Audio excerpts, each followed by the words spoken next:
Hey, thanks for joining me. Hope you're doing well.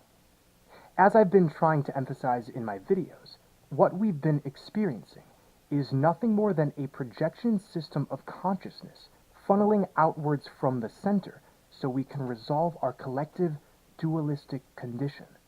It's just like Carl Jung said, the psychological rule says that when an inner situation is not made conscious, it happens outside as fate. That is to say, when the individual remains undivided and does not become conscious of his inner opposite, the world must perforce act out the conflict and be torn into opposing halves. This is what's been happening on a macro and microcosmic level. We've described Sophia and the Demiurge many times, but this is also the same story of Persephone and Hades.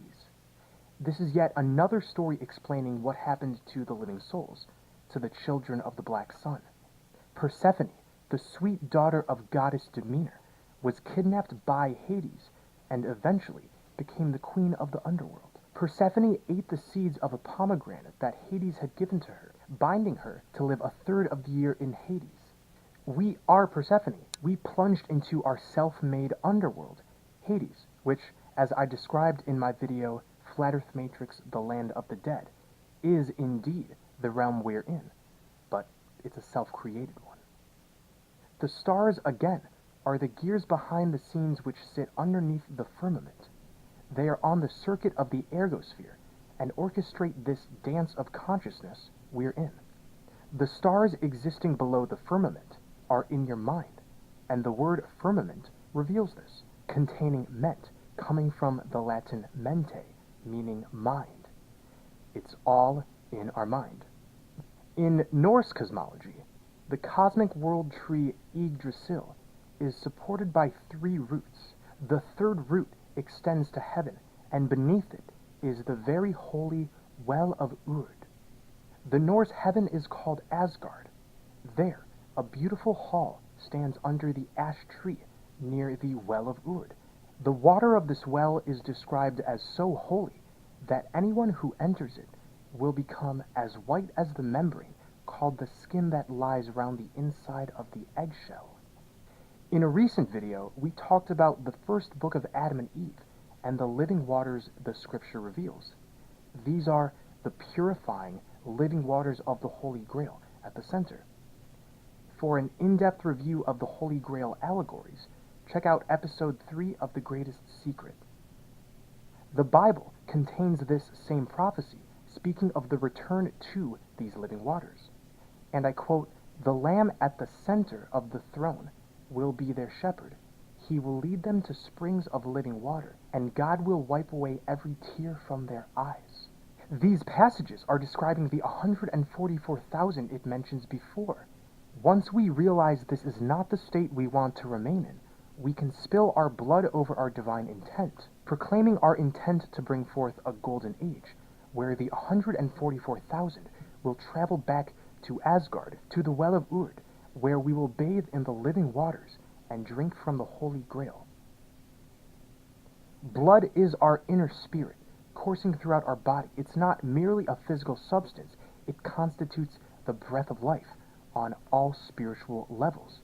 Your blood is connected to mine, is connected to every one of your blood brothers, and the closer we get to the 144,000 number, the closer we will be to returning to Eden. The center is the cradle of life in this realm, the cosmic toroidal generator. The flat earth trinity of black sun, sun, and astral light all meet at this location, generating our holographic reality. In the book Paradise Found, the cradle of the human race at the North Pole, it's written, "We were told of a dwelling which the gods created for the first human beings, in the center of the earth.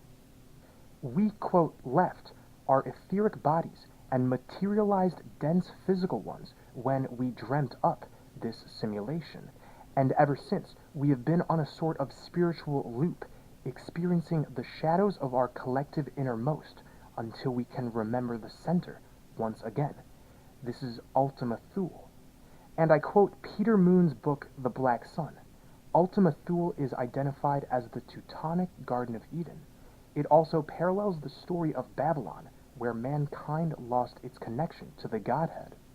So everything we thought we knew is backwards. You are God. You are this realm.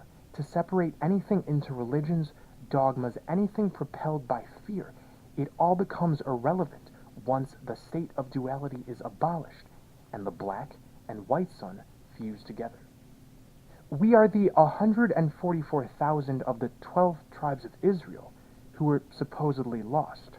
When we break down this word Israel, we're looking at Isis, Ra, and El. Isis is the mother goddess. Ra, as most know, is the sun. And El is the demiurge, this entire construct we're in. But these three seemingly separate entities will dissolve into each other once again, and the 12 tribes will be one. We are indeed playing out a game of thrones. Saturn's ring is binding us all together inevitably. No money required. Just sit back and let the divine 144,000 swim to the center. I worship all of you because you are me. This blood magic is no oath. We are denouncing our oath to Satan, Saturn, Father Time, i.e. ourselves. We can escape what seems like fate. We are ending the suffering of all beings, of all living beings who projected themselves out here. It starts with blood over intent. This is the domino that will collapse the demiurgic false light system we thought we had trapped ourselves in. Thank you for watching. I love you all.